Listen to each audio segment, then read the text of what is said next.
আজকে আমি আপনাদের সঙ্গে আমার একটা খুব পছন্দের কেক শেয়ার করব। এই কেকটার নাম হলো রেড ভেলভেট কেক। যে এই কেকটা নেবে সে আমাকে আগে থেকেই ছবি পাঠিয়ে দিয়েছিল, বলেছিল সেম এইরকম করতে। আমি যতটা সম্ভব করার চেষ্টা করেছিলাম। তার জন্য আমি প্রথমে পন্সটা রেডি করে রাখি। আপনারা খেয়াল করলে দেখতে পারবেন পন্সের কালারটা একটু অন্যরকম এসছে, কারণ পন্সের সঙ্গে আমি 1 ফোঁটা রেড কালার ইউজ করেছিলাম। এবার আমি পন্সটাকে 3টে লেয়ারে ভাগ করে নিই। তারপর হুইপ ক্রিমের সঙ্গে আপনারা দেখতে পারলেন আমি স্ট্রবেরি ফ্লেভার ইউজ করেছিলাম। এবার আমি সুগার সিরাপ দিই পন্সটার উপর, তারপর হুইপ ক্রিম দিই, তারপরে দেখতে পারলেন যে স্ট্রবেরি ক্রাশ ইউজ করেছি, স্ট্রবেরি ক্রাশ দিই। এভাবে পুরো 3টে লেয়ার কমপ্লিট করি। শেষে হুইপ ক্রিম দিয়ে পুরো কেকটাকে কভার করি।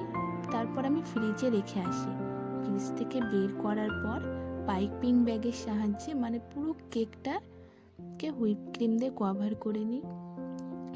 কভার করার পরে একটা ফিনিশিং আনার চেষ্টা করি। ফিনিশিংটা আনার পর আমি আগে থেকে একটা পন্স রেডি করে রেখেছিলাম। ওই পন্সটা ছিল পুরোটা রেড কালারের। তো পন্সটাকে আমি মিক্সিংয়ে গুঁড়ো করে নিই। তারপর ওই গুঁড়োটা দিয়ে আমি পুরো কেকের চারপাশে দিয়ে দিই। কেকের চারপাশে দেওয়ার পর কেকের ওপরেও দিতে হবে, তার জন্য আমি পুরো কেকের ওপরেও দিয়ে দিই।